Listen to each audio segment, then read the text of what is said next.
Alors, bonjour chers followers, bonjour à tous. C'est un sujet qui fait l'actualité et donc nous décidons ce matin d'en parler et de donner quelques pistes de solutions. Alors, nous parlons de vie chère, nous parlons de résilience.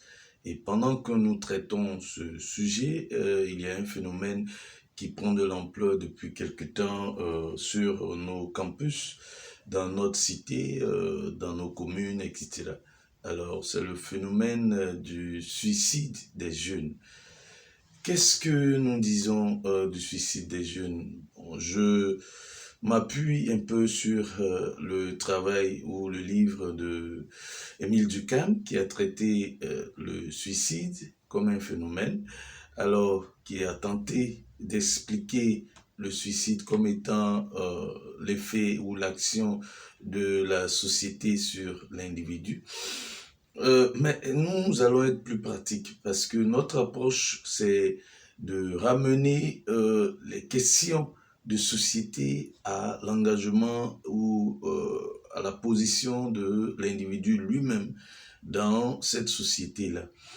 Alors, nous allons juste à côté de Émile Durkheim prendre un peu Max Weber qui dit que chaque individu motive ses actions. Alors, donc les actions sont motivées, les actions ont leur raison à partir du choix émotionnel que l'individu peut faire.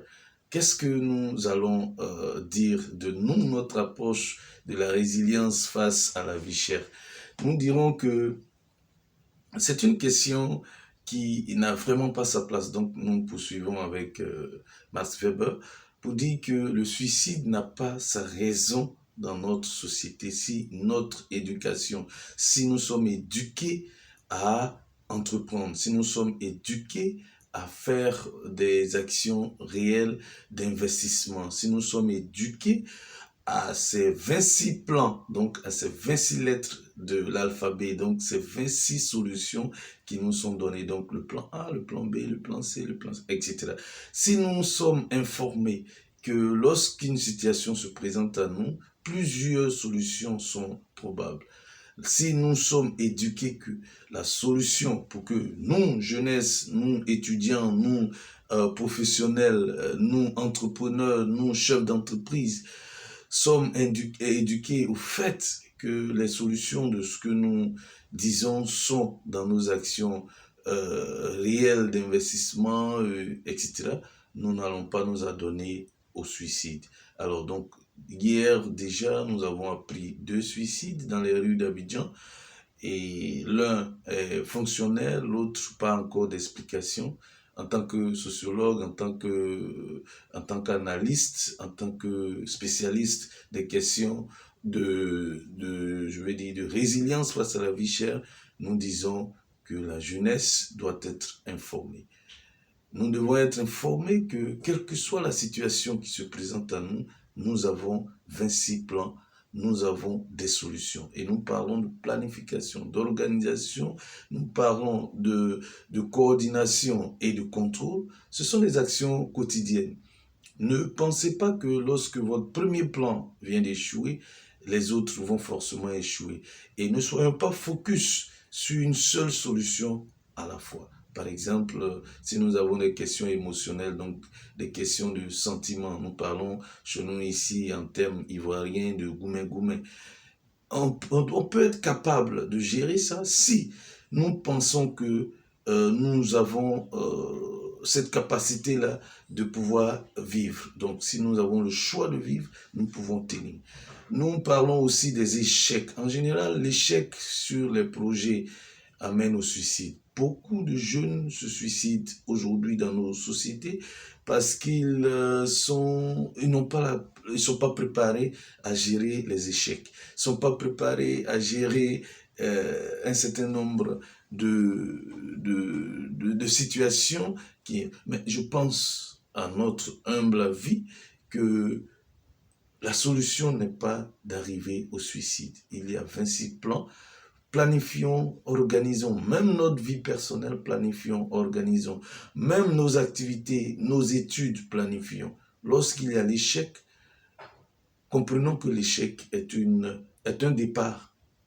Est un départ pour arriver là où nous voulons arriver. Alors, le suicide n'a pas sa raison d'être. Les sociologues tenteront d'expliquer et d'apporter ou de chercher à comprendre un certain nombre de faits de cette situation, mais moi je dis que l'État a une banque de, de recherche sur le suicide dans nos bibliothèques ici. Lorsque vous vous rendez dans les bibliothèques en sociologie, vous allez voir que plusieurs étudiants, plusieurs chercheurs ont leurs solutions. Mais l'État n'a pas pu accorder certainement de valeur à ces recherches-là. Il faut que nous replongions dans nos recherches, il faut que nous replongions dans nos bibliothèques pour comprendre un peu les situations. Mais nous, dans notre situation, nous disons que c'est à partir de l'investissement de nos biens, à partir des soutiens que nous apportons, donc de l'aide que nous apporterons aux jeunes pour leur autonomisation, que cette solution va se rapporter. Alors, nous ne serons pas vraiment longs, nous aurons l'occasion d'avoir un certain nombre de détails à donner pour que nous puissions apporter des solutions. Chers jeunes, chers fonctionnaires, chers parents, il y a de la solution lorsque tout est planifié, tout est organisé, toutes les situations. J'ai pris tout à l'heure le cas des émotions, des sentiments, je vais dire, personnels. Lorsque vous avez des problèmes, même dans votre couple, sachez qu'il y a plus de solutions que ce que vous entrevoyez. Il y en a assez. Alors, planification, organisation, coordination et contrôle de toutes nos actions, de nos émotions, de tout ce qui peut advenir à notre vie. Nous en parlerons en long et en large lors des occasions qui nous seront données. Vie chère, résilience, la vie chère a ses effets, c'est le suicide. La vie chère a ses effets, c'est le découragement. La vie chère a ses effets, c'est le manque de confiance. La vie chère a ses effets, c'est le pire, et le pire, nous disons, c'est le suicide. Alors, n'allons pas jusqu'au suicide, essayons, tentons les 26 plans que nous avons jusqu'à ce que nous ayons la solution. Aucune situation, nous terminons par là, aucune situation n'a de solution.